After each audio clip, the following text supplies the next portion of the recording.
A sosit momentul pentru partea a doua a interviului excelenței sale, ambasadoarea Statelor Unite la București. Este un interviu extraordinar în care vorbește despre niște teme, așa cum spuneam, care sunt mega preocupante pentru cei care trăim în această țară. Iată partea a doua a acestui interviu extraordinar.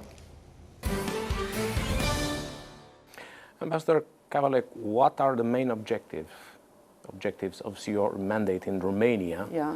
And, can we hope that during your mandate, Romanians will travel without visa in United States? Sure. Let me talk a little bit first about my goals for my mandate. First and foremost is cooperation and strengthen security. And we've talked a little bit about how we're doing that in terms of our military presence and support for increasing Romanian defense capabilities. Second is to increase trade and investment.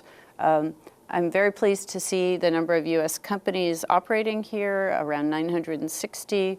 That's more than double the number that were here when I was here before, and 110,000 jobs in Romania are directly attributable to U.S. companies that are present here. So I want to expand and increase that cooperation. And then the third area is what we call strengthening democracy and promoting people-to-people exchanges.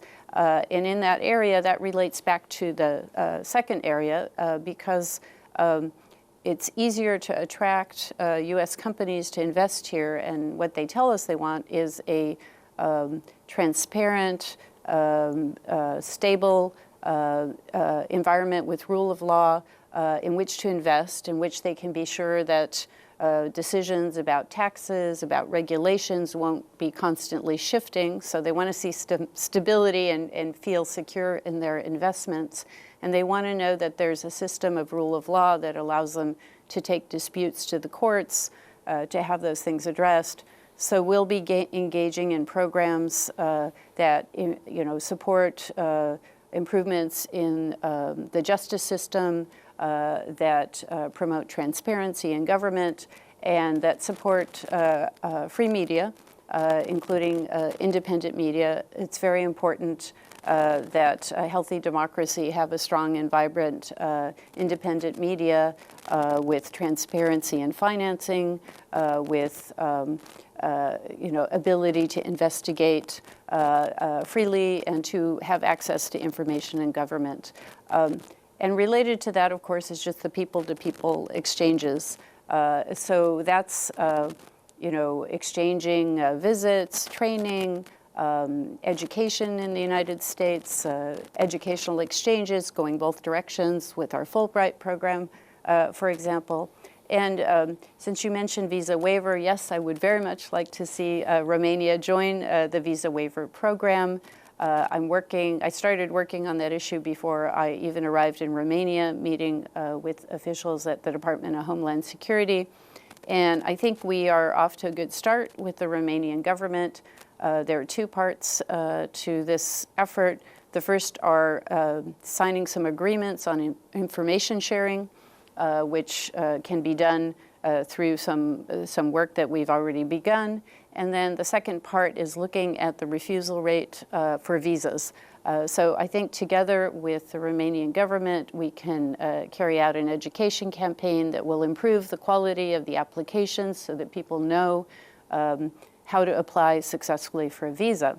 But related to that, before we get to that point, it's important to note that we issue many, many visas. I think we're American visas. The vast majority of applications are approved, and our visas are valid for 10 years, and they're easy to renew. In fact, I would encourage anyone who has a visa that's expiring to renew it, because you can do it online without an interview. So I hope that we will continue to issue many, many visas. I'm going to visit our visa section tomorrow to meet with some of the applicants to hear about their plans going to the United States.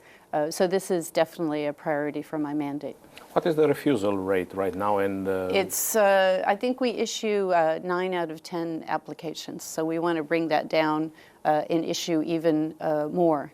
So right now, at least 9 out of 10. And it also depends, the visa waiver program for Romania to join depends on the percentage. We need to lower that percentage. And part of that is education, so that people apply for the right kind of visa, so they understand what their visa allows them to do, how long it allows them to stay, whether they work or not.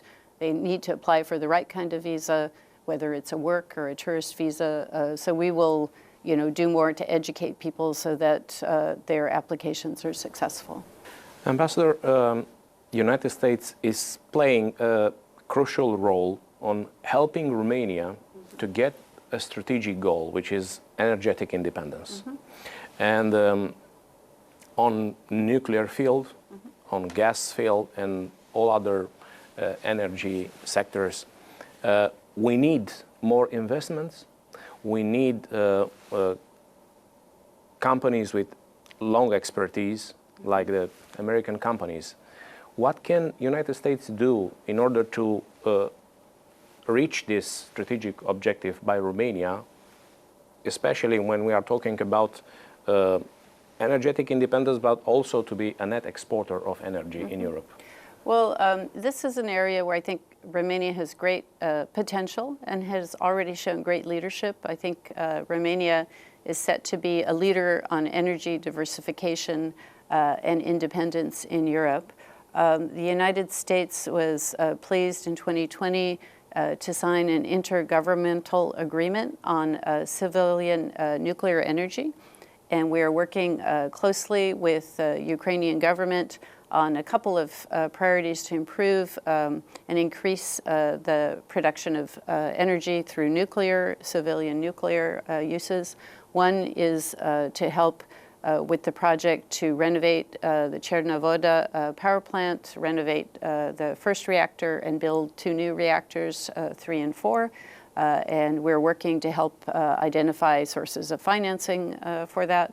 But the other thing is even more exciting, and that's to introduce a new technology that's being developed in the U.S. and also implemented in the U.S., and that's the use of small modular reactors, which is a way to produce nuclear energy in a way that's scalable, so that you can have a smaller or a larger reactor that can be built off-site, and that is safer and more efficient.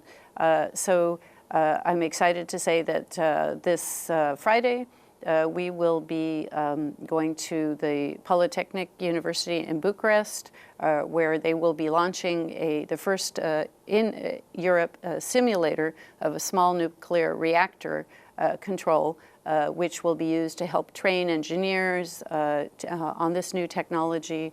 And we are working together with Romania on the development of this type of technology here. So we need the education for this new technology. This technology will create, I think the estimate is 8,000 new jobs. And it's important to note that, because Romania already has nuclear energy experience, you already have, many trained engineers, experts in this field. So Romania also, I think, has the potential to become a center for training in Europe. A lot of countries are now very interested in this technology, the EU as well.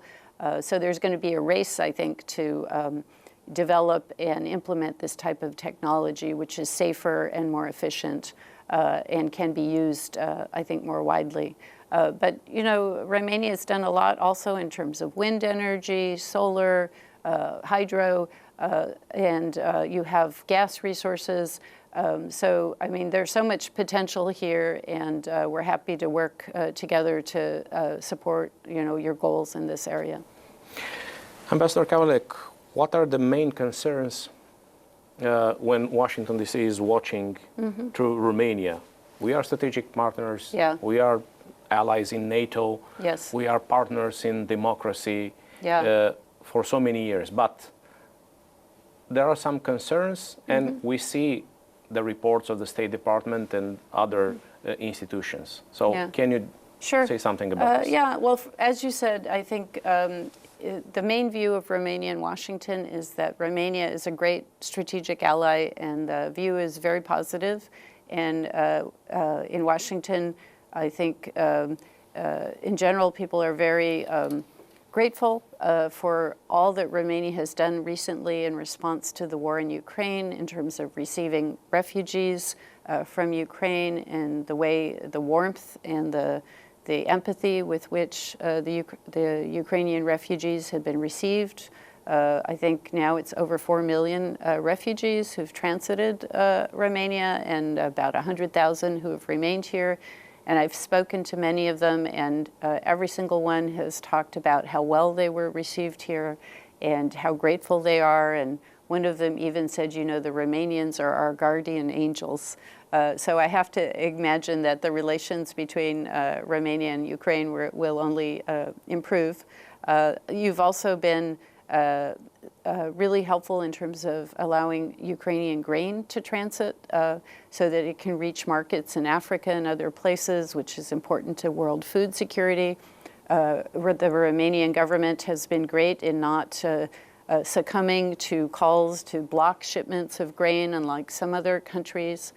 So I think that's commendable and is really appreciated in Washington.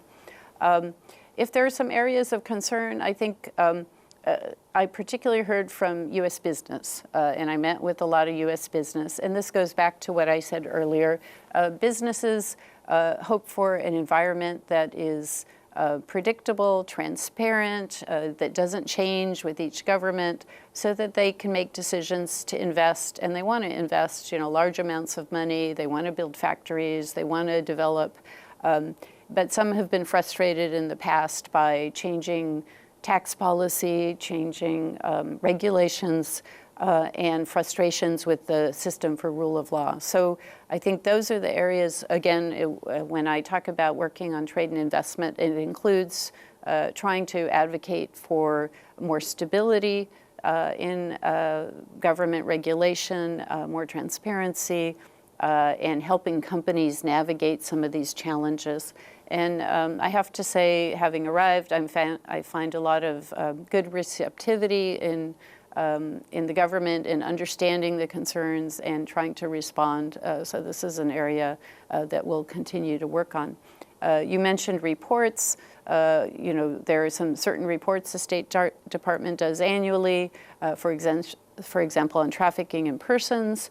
And this is an area of concern because Romania is not only, it has an issue with trafficking in persons, both as a transit country, a destination country, and a source country.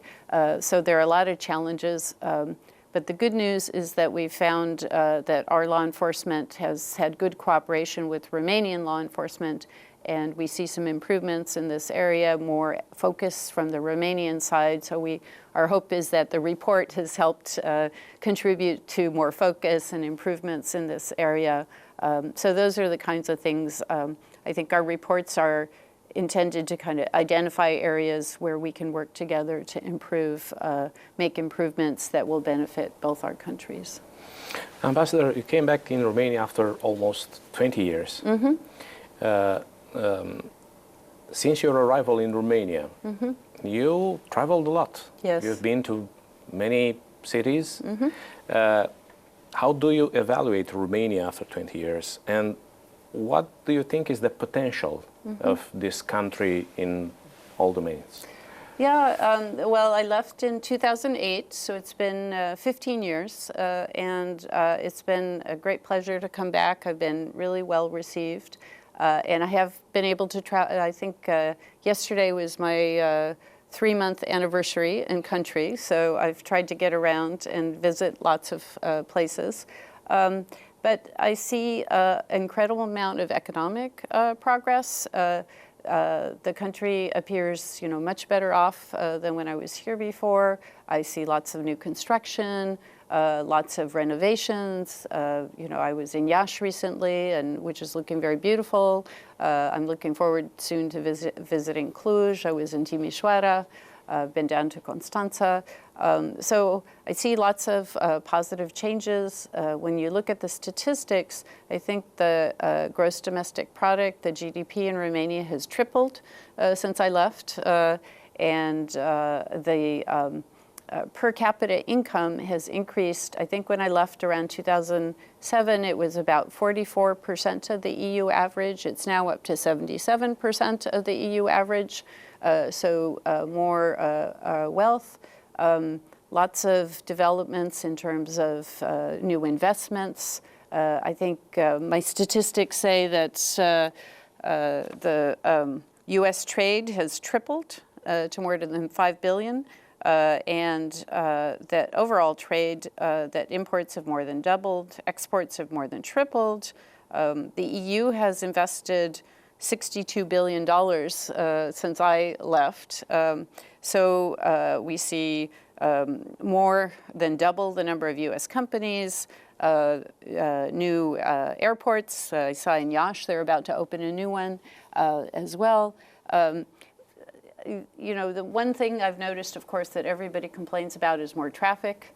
Infrastructure is infrastructure, and I think, you know, I had hoped to see more new highways. I know some roads have been built, but I know everybody's anxious to see more new highways built.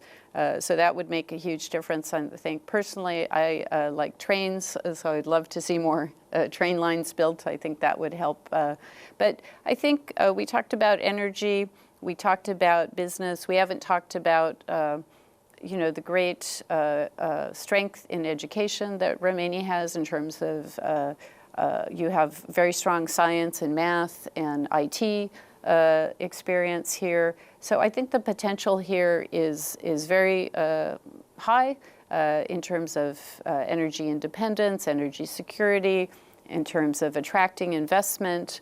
And I think more focus on infrastructure would make a big difference. And I know, you know, I've talked to different ministries about what they're trying to do in that realm. But I think, you know, Romania has had one of the strongest growth rates in Europe in this period. But I think the potential is even greater. And I think by addressing some of the issues that our business investors have talked about, which is the stability, the transparency, the clarity, and making the system of rule of law stronger, I think the potential is unlimited. Ambassador, at the end of the interview, can you tell to the viewers of Antena 3 CNN Romania a few words in Romanian that you have learned? Da, sigur că da, cu mare plăcere. Când am trăit aici înainte, am studiat limba română, am avut ocazia să vorbesc cu multe persoane și din fericire am avut timp înainte de a veni, de a studia din nou. Și pentru mine este o mare plăcere să aibă întotdeauna posibilitatea de a vorbi direct cu oameni în limba lor. Și cred că limba română este o limbă foarte frumoasă, cu rădăcinile romane și cum vorbesc de asemenea limba spaniolă, nu este atât de greu și sper să pot să folosesc peste tot când călătoresc în România. Ambassador, I'm impressed with your Romanian skills. Thank you so much. I wish you a very successful mandate here in Bucharest. Okay. Great. Thank you so much.